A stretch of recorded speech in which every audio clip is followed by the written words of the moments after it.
우리 주 예수 그리스도의 사랑을 받는 회중 여러분, 우리는 어느덧 하나님께서 값없이 주시는 은혜의 행위가 무엇인지를 소일의 문답을 따라 모두 고백하였습니다. 소일의 문답은 그 은혜의 행위를, 하나님께서 하시는 그 은혜의 행위를 총 3가지로 고백합니다. 첫 번째는 의롭다 하시는 은혜입니다. 하나님께서는 우리를 복음으로 부르시고 그 복음에 담긴 하나님의 사랑을 믿게 하시는데, 그렇게 우리가 하나님의 사랑을 믿고 의지할 때 너는 의롭다 선언하여 주십니다. 그 의롭다함의 핵심이란 우리의 모든 죄가 그리스도의 그 고귀한 피값으로 모두 없어진다는 사실과 함께 이제는 우리가 언제든지 하나님 앞에 나아갈 수 있는 사람이 되었다는 뜻입니다. 둘째로 고백한 하나님의 은혜의 행위는 양자로 삼으심입니다. 양자로 삼으신다는 뜻은 본래 하나님의 자녀였지만 타락하여 죄의 노예가 된 우리를 다시금 사랑받는 자녀로 받아주신다는 뜻이었습니다. 우리는 그러한 아버지의 사랑을 받으면서 자녀가 자신을 사랑하는 아버지를 닮아가듯이 우리도 하나님의 형상을 조금씩 닮아가기 시작하게 된다는 것을 생각하였습니다. 셋째로, 하나님께서 우리에게 베풀어 주시는 은혜의 행위는 거룩하게 하심입니다. 사랑을 받는 자녀로서 이제 우리도 하나님을 사랑하기에, 또한 함께 그분의 자녀가 된 사람들을 사랑하면서 우리는 아버지의 모습을 닮아 거룩하게 된다는 사실을 생각하였습니다. 특별히 우리는 이러한 은혜의 행위를 고백할 때 우리의 현실적인 삶의 자리인 죄와 비참함이 가득한 우리의 현실을 생각하였습니다. 우리의 모든 죄가 사해졌다 선언되고 우리가 언제든지 하나님 앞에 나아갈 수 있는 현장은 실은 우리가 매번 넘어지고 하나님의 자녀로 살지 못하는 그러한 삶의 현장입니다. 그러한 삶의 현장 속에서 아버지를 부르게 하시는 성신 하나님을 의지하면서 우리도 아버지의 사랑을 더욱 깨닫고서 아버지를 닮아 거룩하게 해주시기를 구하는 것이라 고백하였습니다. 그러니 하나님께서 주시는 은혜의 행위들은 우리의 삶과 멀리 떨어져 있는 것이 아니라 매일 우리가 우리의 고질적인 죄와 씨름하는 그 현장, 그렇게 서로의 비참함에 신음하는 바로 그 현장에 내려진 은혜라는 것을 생각하였습니다. 소일의 문답 전체의 구조에 따르면 하나님께서는 영원부터 선택하신 이러한 자녀들을 시간 속에서 이러한 식으로 구원하시는 것입니다. 이제 우리가 시간 속에서 구원을 받는 방식은 죄가 아예 없어지는 게 아니라 그 죄를 직면하는 가운데 하나님의 은혜로 조금씩 그분의 형상을 닮아가는 게 은혜입니다. 그렇기에 우리는 다음의 사도의 선언에 아멘으로 화답합니다. 우리가 알거니와 하나님을 사랑하는 자, 곧 그의 뜻대로 부르심을 받은 자들에게는 모든 것이 합력하여 선을 이루느니라. 하나님이 미리 아신 자들을 또한 그 아들의 형상을 본받게 하기 위하여 미리 정하셨으니 이는 그로 많은 형제 중에서 맏아들이 되게 하려 하심이니라. 또 미리 정하신 그들을 또한 부르시고 부르신 그들을 또한 의롭다 하시고 의롭다 하신 그들을 또한 영화롭게 하셨느니라. 우리는 바로 이러한 하나님의 강력한 부르심 안에서 의롭다 하심과 양자로 삼아 주심과 거룩하게 하시는 은혜를 받아 누리는 것입니다. 이것이 방금 고백한 로마서 8장 28절 30절에 빛나는 복음입니다. 그런데 우리의 요리문답은 이렇게 하나님께서 값없이 주시는 은혜의 행위를 세 가지로 고백한 다음에 거기서 끝났다 이렇게 하지 않습니다. 이러한 은혜를 받은 사람들이 또한 누리게 되는 유익에 대해서 고백합니다. 근데 그러한 유익들은 죽어서 누리는 게 아니라 이 땅에서부터 누립니다. 그래서 우리의 요리문답은 이 땅에서부터 누리는 유익을 먼저 고백하고 그리고 이 땅 너머로 죽음과 부활에서 얻는 유익까지 함께 고백합니다. 우리는 오늘은 먼저 이 생에서 누리게 되는 은혜의 유익들에 대해서 생각해 보려 합니다. 함께 36문답을 함께 고백해 보도록 하겠습니다. 36문 의롭다 하심과 양자로 삼으심과 거룩하게 하심과 함께 오거나 그것들에서 나오는 이 생의 유익은 무엇입니까? 답 의롭다 하심과 양자로 삼으심과 거룩하게 하심과 함께 오거나 그것들에게서 나오는 이 생의 유익은 하나님의 사랑을 확신함과 양심의 평안과 성신 안에서 누리는 기쁨과 은혜의 많아짐과 은혜 가운데서 끝까지 견디는 것입니다. 오늘은 시편 42편으로 43편의 말씀을 조금씩 살펴가면서 이 36문의 내용을 함께 생각해 보고자 합니다.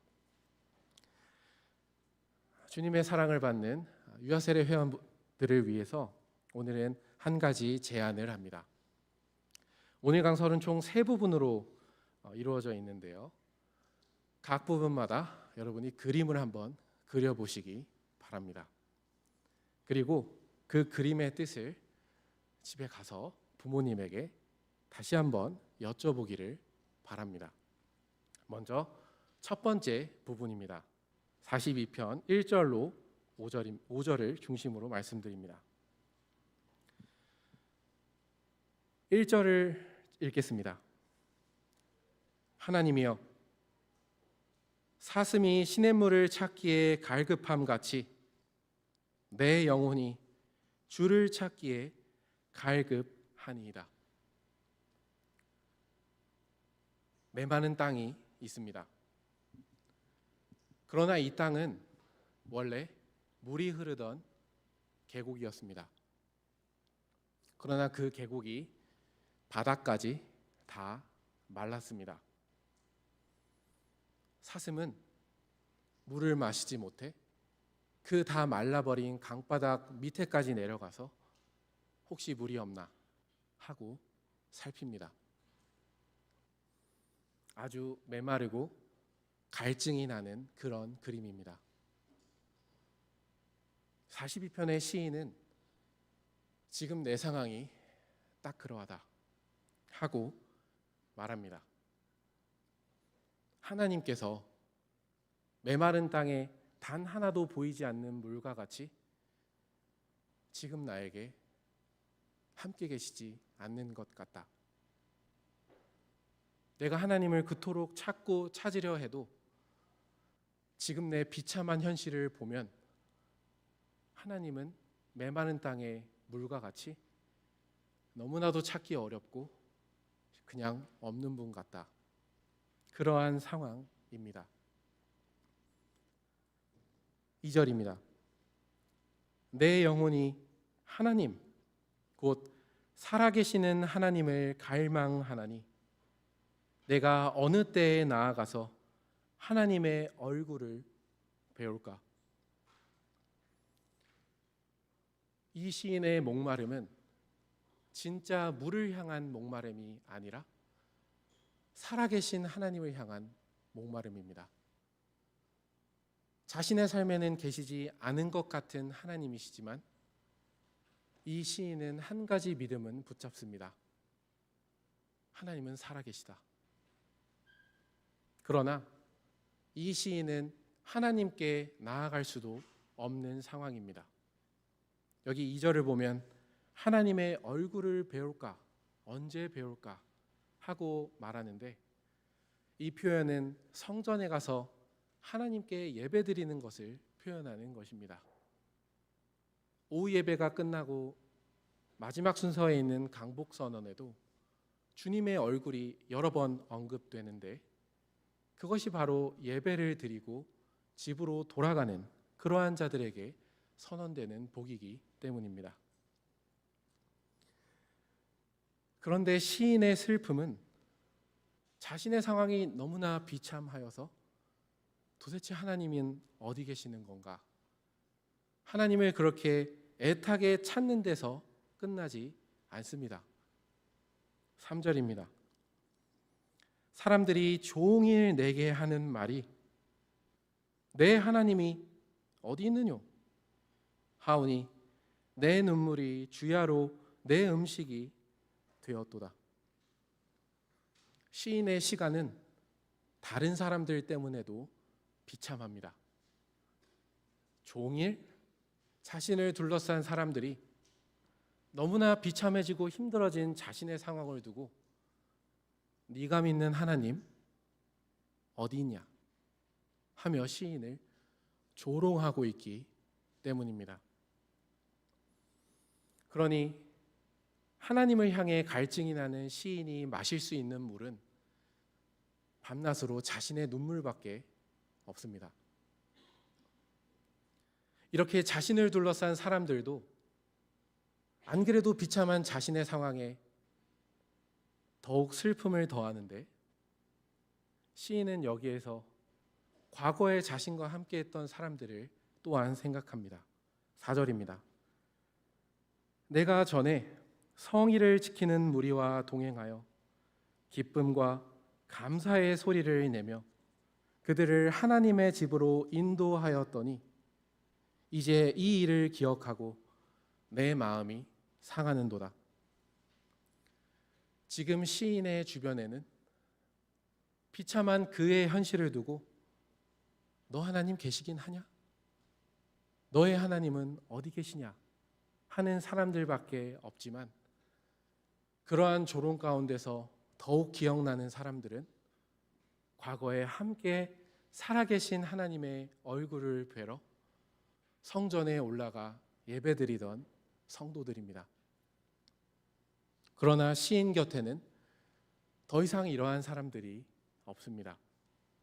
그래서 4절 끝에 보면 내 마음이 상하는도다 하였는데 이건 사실 자신의 영혼이 물이 되어 녹아버린다, 흘러버린다라는 뜻입니다. 주야로 울고 있던 이 시인은 마침내 자신의 영혼조차 눈물이 되어 흘러내리고 있는 그러한 상황입니다. 시인의 상황은 비참합니다. 자신이 봐도 나의 하나님은 함께 계시지 않는 것만 같습니다. 격려해 줄 신자다, 교회도 없습니다. 들리는 것은 내 하나님이 어디 있느냐 하는 그러한 조롱뿐입니다. 여러분 같으시면 이렇게 비참한 상황 가운데에서 어떻게 하시겠습니까? 하나님이 진짜 안 계신가 보다.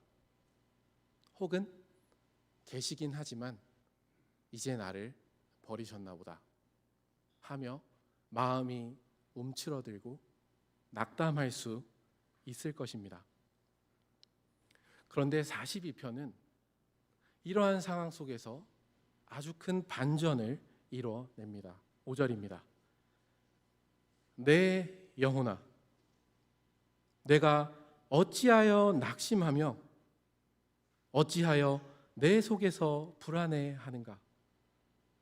너는 하나님께 소망을 두라.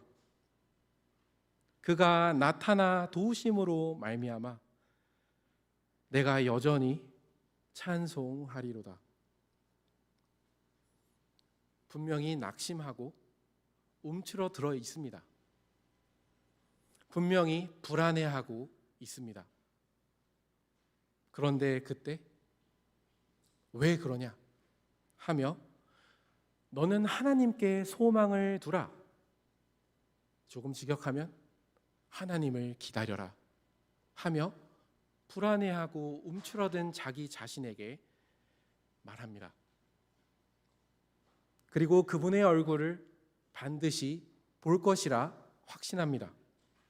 그가 나타나 도우심으로 말미암아 라는 뜻은 사실 그의 얼굴의 구원을 나는 찬송하겠다 라는 뜻입니다. 하나님을 뵙지 못하고 있지만 자신의 상황은 너무나 비참하지만 시인은 여전히 살아계신 하나님께서 그 얼굴을 나에게 보여주실 거다. 나는 지금 하나님께 예배드릴 수 없는 상황이지만 다시금 분명히 나는 하나님을 예배할 거다 라고 확신하고 있습니다. 여러분은 이 반전을 지금 따라오고 계십니까? 4절까지는 자신을 봐도 주변을 봐도 내 상황은 너무나 슬프고 힘듭니다.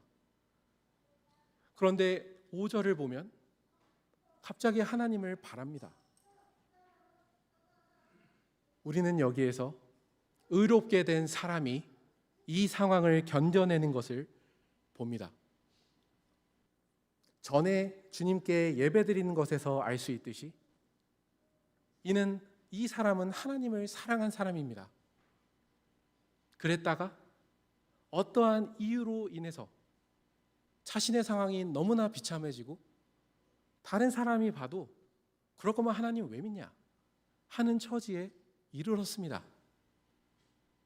그럼에도 불구하고 이 사람은 상황에 의해서 하나님을 의심하는 게 아니라 여전히 자신을 사랑하시는 하나님이 나에게 나타나 주실 거다. 그렇게 찬송합니다. 의롭게 된 사람의 핵심은 여기에 있습니다. 아무리 힘들고 비참한 상황이더라도 그 가운데에서 하나님의 사랑을 의심하지 않고 하나님께 나아가는 사람, 이게 의롭다 하심을 받은 사람의 실제적인 삶의 모습입니다. 주님의 사랑을 받는 유아세례 회원 여러분께 우리의 신앙 고백을 따라 한 가지 진리를 알려드리겠습니다. 주보에 병기된 대우리문답 81문을 함께 보고 싶습니다. 82문 답의 네 번째 줄을 보면 은혜와 구원의 확신을 가졌더라도 다양한 언짢음과 죄와 시험과 버림당한 상태로 말미암아 그것이 약하게 되고 중단될 수 있다 합니다. 주님의 자녀로 사는 사람, 내가 복음을 확신하고 내가 주님의 사랑과 은혜를 확신했더라도 우리의 인생은 그것을 가만히 두지 않습니다.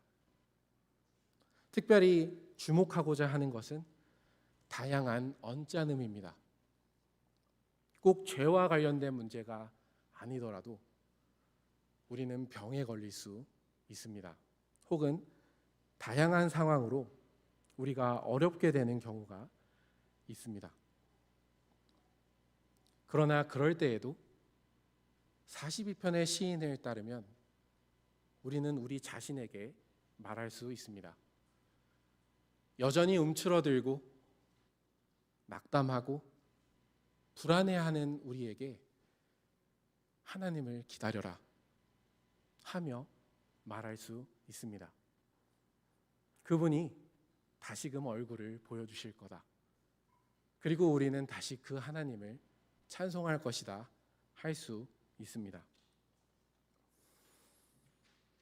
특별히 이 대목에서 우리 중에 몸이 너무나도 아프고 혹은 우울증과 같이 다른 사람은 결코 이해하지 못하는 마음의 아픔을 가지신 신자분들께 말씀드립니다.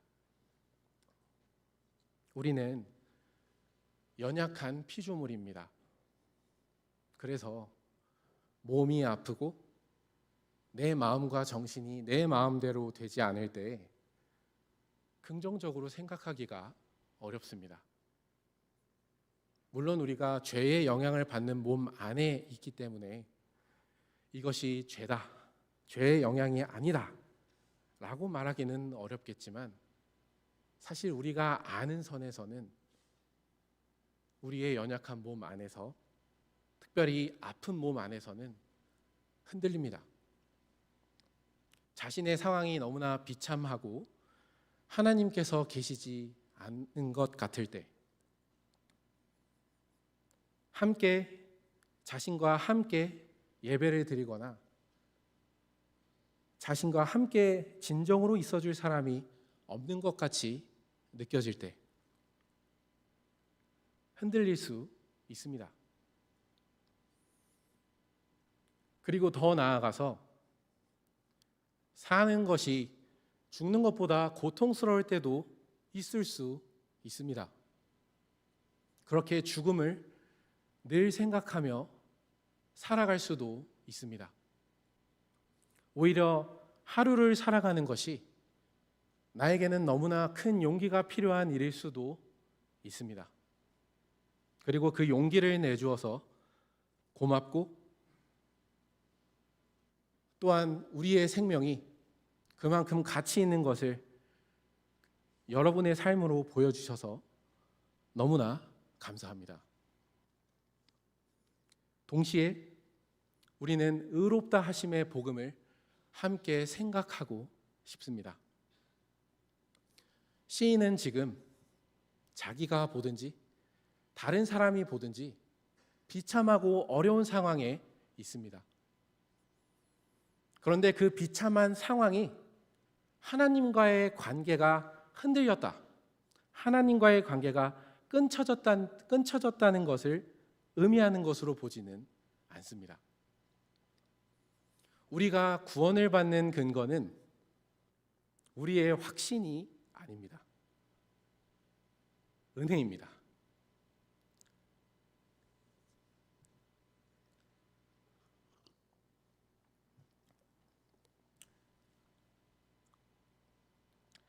흔들리는 믿음이더라도 그 은혜를 붙잡을 때 하나님께서는 넌 의롭다, 내 백성이다 인정해 주십니다.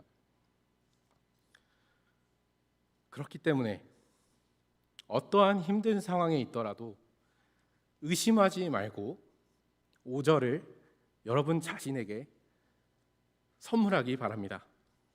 5절을 다시 읽습니다. 함께 읽겠습니다. 시작. 내 영혼아, 내가 어찌하여 낙심하며 어찌하여 내 속에서 불안해하는가? 너는 하나님께 소망을 두라. 그가 나타나 도우심으로 말미암아 내가 여전히 찬송하리로다. 이 말씀에 아멘하는 교회가 여기 있기에 이 시인의 처지보다 여러분의 처지가 훨씬 더 나음으로 늘 여러분과 하나님과의 관계를 여러분의 비참하고 어려운 상황 때문에 의심하지 말기를 부탁드립니다. 그도 그럴 것이 심지어 이 시편은 자신의 죄 때문에 이렇게 된 사람의 시편이기 때문입니다. 두 번째 부분으로 넘어갑니다. 42편 6절로 11절을 근거로 말씀드립니다. 여기서 유아세례 회원 여러분이 그릴 그림은 아주 높은 폭포 아래에 있는 한 사람입니다. 6절입니다. 내 하나님이여, 내 영혼이 내 속에서 낙심되므로 내가 요단 땅과 헤르몬산과 미살산에서 주를 기억하나이다. 시인의 비참한 상황을 두고 주변 사람들이 내 하나님 어딨냐? 라고 얘기하고 있는데, 이 사람이 얘기하는 이 지역은 하나님을 예배할 수 있는 시온에서 아주 떨어진 북쪽의 지방입니다. 그러니 이 사람은 지금 모종의 이유로 유배가 되었든지 어떤 상황 때문에 하나님을 모르는 그 북방 지역에서 주님을 기억하고 있는 것입니다. 왜 이렇게 되었을까요? 7절입니다. 주의 폭포 소리에 깊은 바다가 서로 부르며 주의 모든 파도와 물결이 나를 휩쓸었나이다. 이 그림은 이 북방 지역엔 특별히 아주 높은 절벽에서 내려오는 큰 폭포들이 많았습니다. 여기 옆에 개울이 있지 않습니까? 거기 옆에 이제 낙차가 있어서 거기에서 그 귀여운 폭포를 맞으면 기분이 좋은데, 그렇게 큰 폭포 아래 있으면 사람은 죽습니다. 더군다나 이 그림을 자세히 보면 그냥 단순히 폭포 아래에서 폭포를 맞는 게 아니라 폭포가 내려가는 그 물 아래에 잠겨 있는 것 같습니다. 위에서는 폭포가 계속 내려오고 이 사람은 그 아래에 잠겨 있겠죠? 그 위에서는 계속 소용돌이가 치고 있습니다. 폭포는 쉬지 않습니다. 이 폭포는 주님께서 이 사람에게 주시는 징계를 의미합니다. 주님의 징계가 쉬지 않고 내려오고 있고 이 사람은 거기서 헤어날 힘도 없습니다. 폭포가 거세게 내려오는 그 물 아래에서 사람이 무슨 수로 위로 올라가겠습니까? 그렇기에 이 시편은 하나님을 오랫동안 불순종하다가, 그리고 사랑하지 않다가, 다른 것을 의지하다가 하나님께 징계를 받은 포로기의 시편이라고 보는 편이 자연스러운 것입니다. 그렇게 이 사람들은 집이 파괴되고 가족이 죽거나 흩어졌고 이제는 포로지에서 사람 대접 받기는 글렀습니다. 그렇게 주님의 징계는 자신의 삶 안에 계속해서 밀려들어 옵니다. 그런데 우리가 첫 부분에 읽은 것보다 반전이 조금 빨리 옵니다. 8절입니다. 낮에는 여호와께서 그의 인자하심을 베푸시고 밤에는 그의 찬송이 내게 있어 생명의 하나님께 기도하리로다.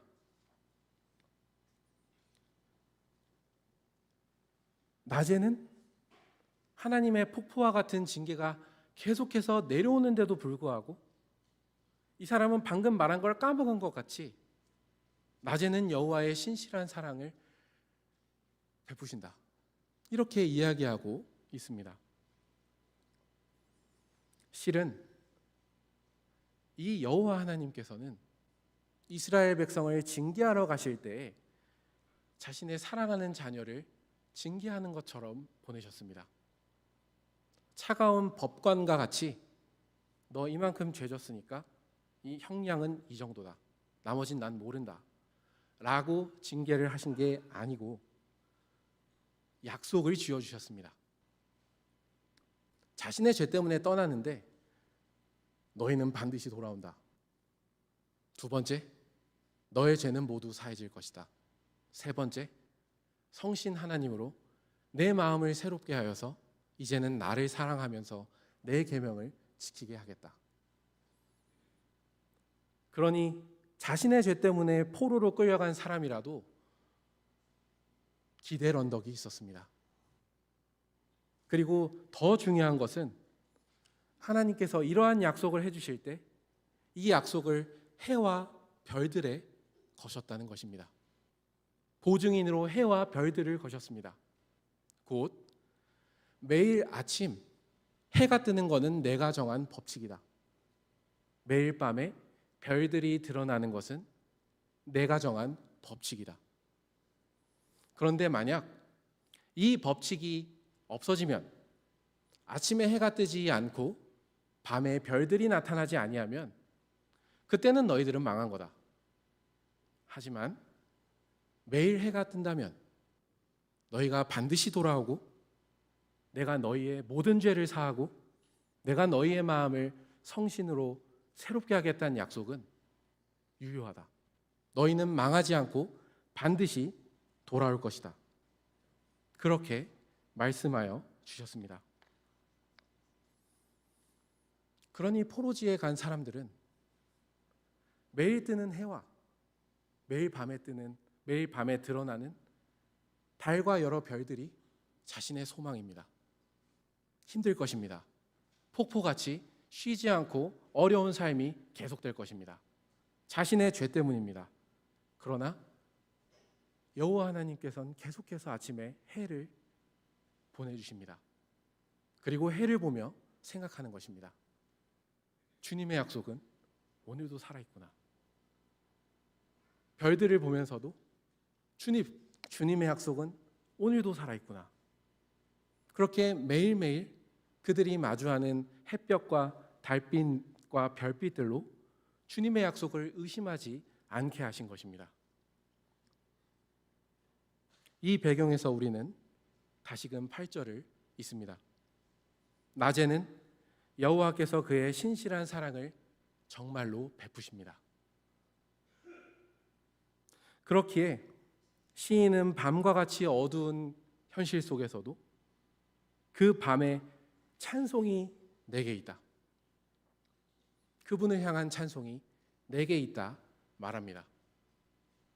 비참합니다. 하나님이 어디 있냐 조롱만 받는 현실입니다. 그러나 주변 사람이 무엇이라 말하고 내 상황이 어떻게 비참하든지 간에 오늘의 해가 떴고 오늘의 달이 떴으니 주님의 인자하심은 영원하다.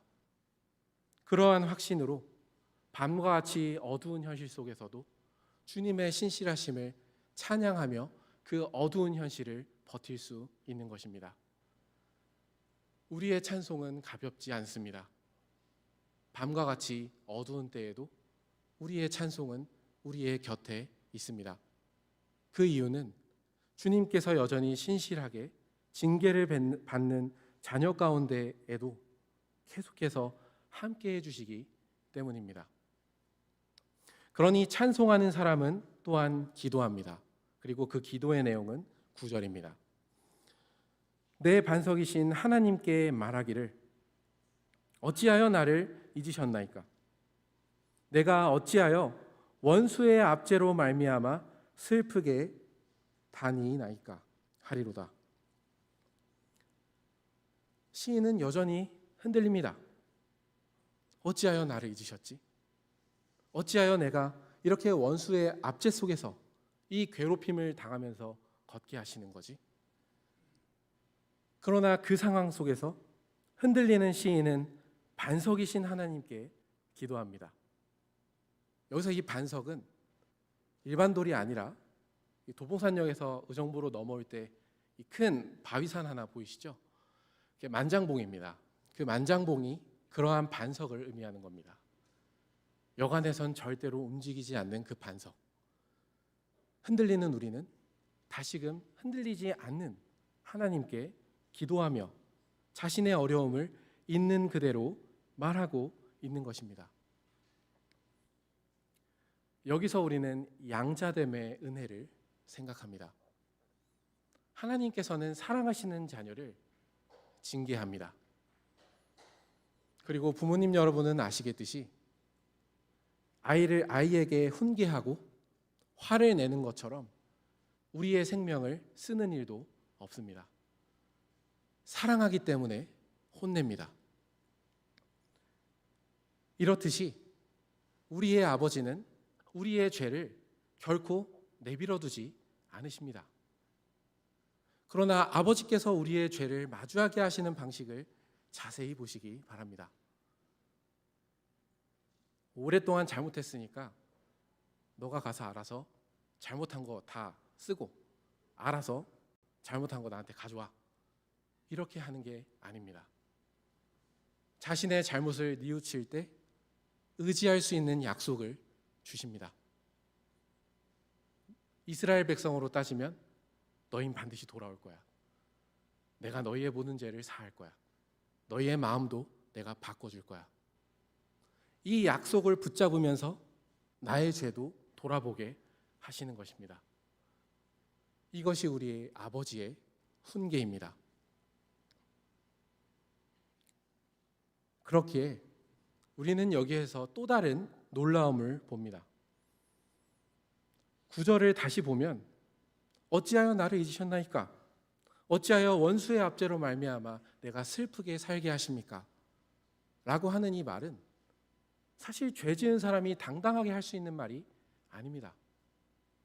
그러나 이 징계를 받는 자녀들을 여전히 사랑해 주신다는 것을 알려주셨기 때문에 징계를 받는 자녀도 징계를 받는 가운데서 당하는 어려움과 탄식을 하나님께 기도할 수 있는 것입니다. 사람이 사람을 훈육하는 방법과 다릅니다. 오늘 양자의 영으로 우리 마음에 계신 성신 하나님께서 아버지를 부르게 하시는 현실도 마찬가지입니다. 우리가 무엇을 잘해서 아버지를 부르겠습니까? 우리는 많은 경우 거의 모든 상황은 우리의 책임일 것입니다. 그러나 그 우리의 죄 때문에 오는 여러 결과들을 마주할 때 힘듭니다. 그러나 우리의 아버지는 그건 너 잘못이니까 알아서 해 라고 얘기하는 것이 아니라 그럼에도 너가 힘들구나 하며 기도하게 하십니다. 이것이 아버지께서 자기의 자녀들을 더욱더 아버지의 형상으로 이끌어 주시는 모습입니다.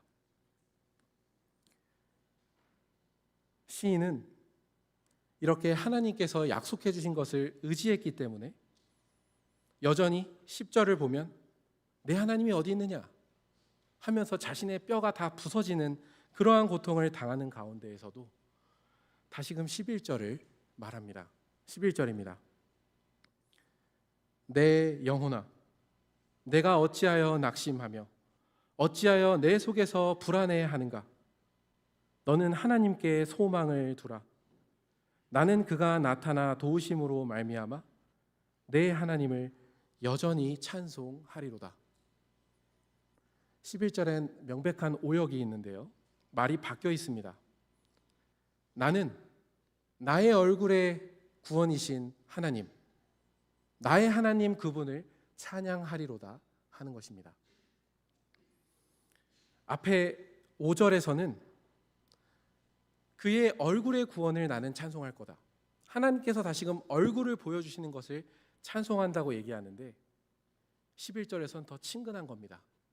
그분이 얼굴을 보여주시면 내 얼굴의 구원도 있기에 내가 반드시 내 얼굴의 구원이신 그분, 나의 하나님을 찬송할 거다 이야기하는 것입니다. 반복되지만 우리는 다른 의미도 봅니다. 내 하나님을 여전히 찬송하리로다 하는 이 말은 두 번째 부분을 거치면서 더 강력한 의미를 갖습니다. 왜냐하면 지금 시인은 하나님께서 반드시 돌아와서 너는 내 앞에서 내 얼굴을 마주하며 예배하게 할 것이다 하는 그 약속을 붙잡고 밤과 같은 시간을 보내고 있기 때문입니다. 시인이 이렇게 어두운 상황 속에서 내 하나님을 다시금 찬송할 것이다 라고 말할 수 있는 이유는 하나님의 약속을 붙잡고 있기 때문입니다. 우리는 두 번째 부분을 읽으면서 우리가 아버지의 자녀로서 수많은 실수를 하고 하나님 앞에 고개를 들 수 없는 일을 할지라도 그럼에도 여전히 삶을 살아낼 수 있는 힘을 봅니다. 의롭게 된 우리는 또한 아버지의 자녀가 되었고 우리의 아버지께서는 우리를 징계하시더라도 우리가 의지할 수 있는 약속과 함께 징계하시기 때문에 우리는 어떠한 상황 속에서도 주님을 의지할 수 있는 것입니다. 우리 예수님께서도 해와 달을 두고 말씀하지 않으셨습니까? 마지막 날의 징조가 무엇입니까? 해와 달이 빛을 잃는 것입니다. 그럼 그 말을 거꾸로 뒤집으면 무엇입니까? 오늘의 해가 떴고 오늘의 달이 나타났다면 여전히 아버지는 오래 참으시는 가운데 우리를 이끌어주고 계시는 것입니다. 더욱이 어찌하여 나를 잊으셨나이까? 어찌하여 나를 버리셨나이까? 하는 그 고통을 당하신 분은 한 분밖에 없습니다. 우리가 어떠한 고통을 당하더라도 나를 잊으셨나이까 하는 그 불안감은 그러한 외침과 함께 우리를 위해서 죽으신 그리스도 안에서 다 없어졌습니다. 그러니 신약의 신자는 아무리 어려운 상황 가운데에서도 주님의 신실한 사랑을 의심하지 않고 아버지의 자녀로 자신의 있는 그대로의 아픔을 고하면서 살아갈 수 있는 것입니다. 그것이 우리가 이 생에서 누리는 양자로서의 유익이라 할 수 있겠습니다. 이제 마지막 부분으로 넘어가겠습니다. 마지막 부분의 그림은 재판정을 그리시면 됩니다. 그 재판정 한쪽에선 너의 하나님은 어디 있느냐라고 말하는 사람이 있고 다른 한편에서는 하나님 들어주십시오 하고 기도하는 사람이 있습니다. 43절의 1절입니다. 43편의 1절입니다. 하나님이여 나를 판단하시되 경건하지 아니한 나라에 대하여 내 송사를 변호하시며 간사하고 불의한 자에게서 나를 건지소서.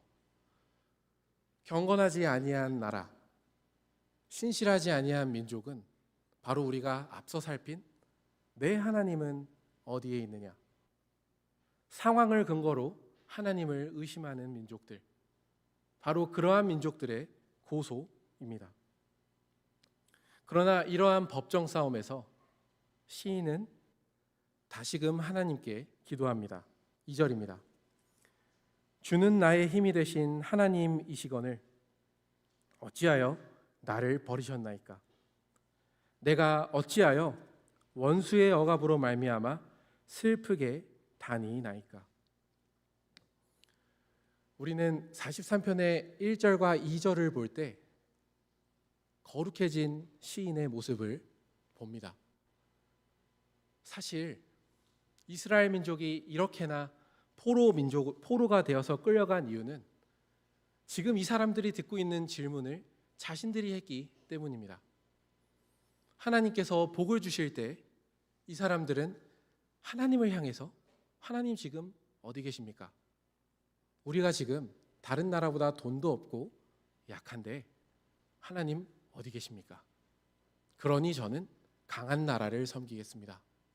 그러니 저는 그 강한 나라의 신들을 섬기겠습니다. 이 죄에서 돌이키지 않았기 때문에 이 시인은 비참한 처지에 있는 것입니다.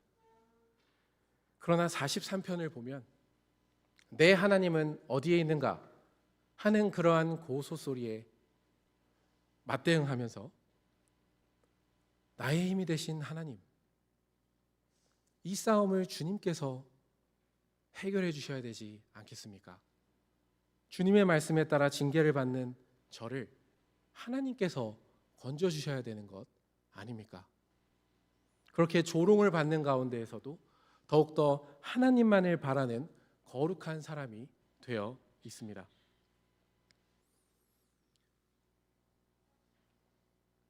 그렇다면 하나님께서 이 법정 싸움에서 어떻게 해주셔야 승리를 하는 것이겠습니까? 하나님이 없다 하는 자들에 대하여서 어떻게 해주셔야 이스라엘의 하나님은 여기 있다, 살아계시다라는 것을 알려주시겠습니까? 본인의 말씀을 이루어주시면 됩니다. 3절입니다. 주의 빛과 주의 진리를 보내시어 나를 인도하시고 주의 거룩한 산과 주께서 계시는 곳에 이르게 하소서. 주의 빛과 진리는 곧 주님께서 약속하신 것, 너희가 징계를 받더라도 내가 다시금 돌아와 너의 모든 죄를 사하고 새로운 마음으로 나를 섬기게 하겠다 하는 그 약속의 말씀입니다. 그것을 이루어 주시는 게 빛과 진리입니다. 어두운 상황 속에서 그 약속을 이루어 주시며 어떻게 살아야 할지를 알려주시고, 그럼으로써 그 말씀을 진실되게 지키게 해주심으로써 마침내 이 포로지 생활 안에서 절망하지 않고 주님의 거룩한 산에 이르게 하소서, 주께서 계신 그곳에 거하게 하소서라고 기도하고 있는 것입니다. 그때 시인의 마음은 이럴 것입니다. 4절입니다. 그런즉 내가 하나님의 제단에 나아가 나의 큰 기쁨의 하나님께 이르리이다. 하나님이여, 나의 하나님이여, 내가 수금으로 주를 찬양하리이다. 시인이 하나님을 어떻게 부르는지 4절에서 한번 보시기 바랍니다. 나의 큰 기쁨의 하나님입니다. 하나님께서 여전히 징계를 내리고 계시고 지금 나에게는 계신 것 같지 않지만 시인은 이제 시인의 마음에는 하나님만이 기쁨입니다. 하나님께 징계를 받은 그 모습이 이 4절 안에 나타나 있는 것입니다.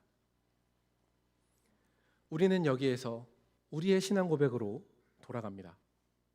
36문을 보면 우리가 세 가지 은혜 가운데서 누리는 은혜 중 세 번째는 성신 안에서 누리는 기쁨입니다.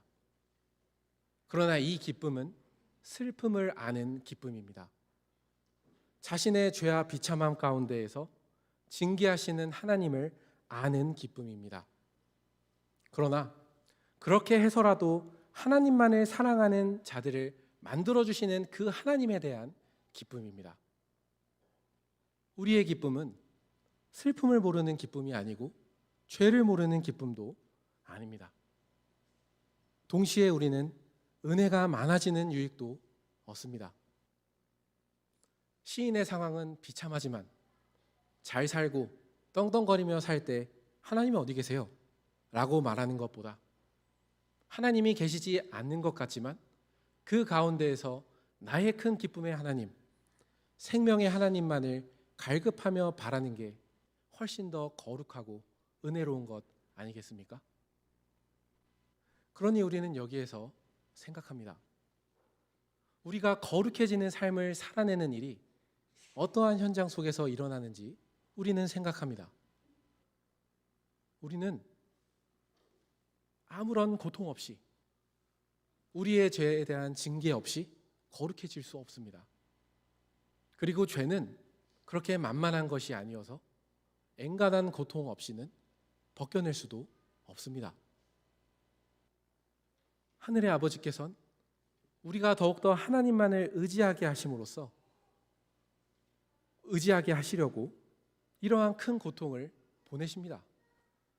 그러나 우리가 더욱더 하나님을 섬기고 거룩하게 되는 그 과정에 절실한 기쁨과 절실한 은혜가 많아집니다. 그토록 내가 무시하고 믿지 않았던 하나님이 정말로 나의 하나님이시구나. 정말로 그분밖에 나의 기쁨이 없구나. 그렇게 고난당한 것이 내게 유익이라 하는 그 자리로 우리를 부르시면서 거룩하게 하시는 것입니다. 그 현장에 성신께서 주시는 하나님에 대한 기쁨과 더욱더 그분만을 의지하게 하는 은혜가 많아지는 것입니다. 이러한 은혜 가운데 우리는 끝까지 견딥니다. 다시 5절입니다. 내 영혼아, 내가 어찌하여 낙심하며 어찌하여 내 속에서 불안해하는가? 너는 하나님께 소망을 두라. 그가 나타나 도우심으로 말미암아 내 하나님을 여전히 찬송하리로다. 여기 5절에서도 그가 나타나 이후부터는 내 얼굴의 구원이신 하나님, 곧 나의 하나님을 찬송하리로다 하는 말이 정확합니다. 시인이 우리가 방금 읽은 5절과 같은 후렴구를 3번 반복하면서 변화를 나타냅니다. 먼저 42편의 5절에도 같은 비슷한 말씀이 나왔고 11절에도 비슷한 말씀이 나왔고 그리고 43편 5절에도 비슷한 말이 나오고 있습니다. 처음에는 너무나 절망스럽고 내 영혼까지 눈물이 되어 쏟아지는 그 상황에서도 내 영혼아, 불안해하지 마라, 주저앉지 마라, 하나님께 소망을 둬라 하며 일어납니다. 그렇게 일어났을 때는 하나님께서 그 자신에게 주신 약속을 의지합니다. 그 약속을 붙잡고서 징계를 받는 형편이지만 여전히 사랑하시기에 징계하시는 아버지께 자신의 어려운 상황을 다 내어놓고 다시금 말합니다. 내 영혼아, 불안해하지 마라, 주저앉지 마라, 하나님을 의지해라. 반드시 하나님께서 그 얼굴을 보여주시고 수치로 가득한 내 얼굴도 구원해 주실 거다. 그리고 마지막엔 더 적극적으로 하나님께 나아가서 하나님이 없다 하는 그 법정 싸움과 같은 현실 가운데에서 하나님, 저 버리셨습니까? 주님의 말씀을 이루어 주셔서 내가 다시금 하나님께 나아가 예배드리게 하심으로써 하나님께서 계신 걸 보여주세요 하면서 일어납니다. 낙심되지만 시인은 지금 자기 자신에게 하는 말이 있습니다. 그 말과 함께 일어나고 기도합니다. 그럼 이 말은 누가 하시는 걸까요? 이 음성은 성신 하나님이 주시는 음성입니다. 하나님의 말씀, 하나님의 약속을 기억하고 하나님께서 반드시 돌아오겠다고 해주셨지 않냐? 오늘의 해가 뜨지 않았나? 너의 모든 죄를 용서해 주시겠다고 하지 않았나? 오늘의 달이 뜨지 않았나? 너에게 새 마음을 주신다고 하지 않았나? 오늘의 별들이 뜨지 않았나? 성신 하나님께서 우리에게 하나님께서 해주신 약속을 기억하게 하시면서 자기 자신에게 말하게 하시는 것입니다. 그러니 우리가 자신의 죄로 인해서 그리고 혹은 알 수 없는 이유로 인해서 수많은 비참함과 슬픔 가운데 있더라도 의롭게 되어 언제든지 하나님 앞에 나아갈 수 있고 하나님의 사랑을 받는 자녀로서 징계 가운데에서도 그분께 나아갈 수 있으며 그러한 은혜 가운데 더욱 거룩하게 하는 은혜를 받으면서 우리는 자기 자신에게 말할 수 있습니다. 하나님을 바라라. 어떠한 슬픈 상황과 비참한 상황 가운데에서도 우리는 이 말을 우리 자신에게 말하면서 우리는 은혜 가운데서 끝까지 견뎌낼 수 있습니다. 함께 기도하시겠습니다.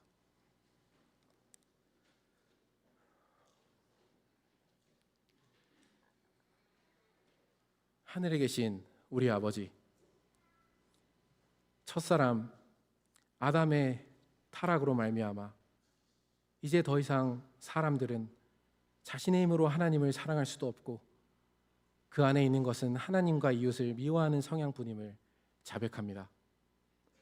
그러나 이러한 데에서 구원해 주시려고 그리스도의 피값으로 저희를 의롭다 하여 주시고 그리스도께서 사람의 몸을 입으셔서 저희의 맏형이 되어주심으로 저희가 하나님의 자녀들이 되게 하여 주시고 이제는 그렇게 사랑을 받는 자녀로서 거룩한 하나님의 형상으로 빚어가시는 것을 믿습니다.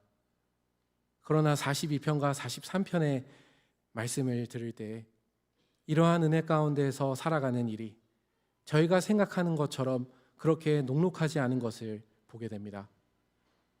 은혜와 사랑을 확신하였음에도 저희는 때때로 저희가 원치 않는 일들을 당하거나 아니면 저희 자신의 죄와 혹은 다른 사람의 죄들로 인해서 너무나 비참하여지고 먹을 수 있는 것은 자신의 눈물밖에 없는 상황뿐인 것을 보게 됩니다. 그러나 그러한 상황 가운데에서도 저희가 여전히 이 생에서의 삶을 살아낼 수 있는 이유는 여전히 하나님의 사랑을 확신하며 그 가운데에서 저희가 상황이 아니라 하나님의 약속의 말씀이 저희의 양심을 다독여주고 그렇게 더욱더 하나님을 사랑하고 의지하는 가운데 거룩하게 되는 것을 보게 됩니다. 주님, 저희가 비참한 상황과 슬픈 상황을 마주할지라도 이렇게 저희 안에서 일하시는 주님과 성신 하나님을 의지하면서 저희가 하나님과의 관계를 의심하지 않고서 기꺼이 자신의 죄를 돌아보고 더욱더 하나님을 사랑하는 일이 무엇인지를 깨닫고서 이 슬픈 눈물고자에 같은 세상일지라도 끝까지 주님께서 주시는 은혜 가운데에서 견디고 이 삶을 살아내게 해주시기를 구합니다. 오직 주님의 은혜만을 구합니다. 우리 주 예수 그리스도의 이름으로 기도드렸습니다. 아멘.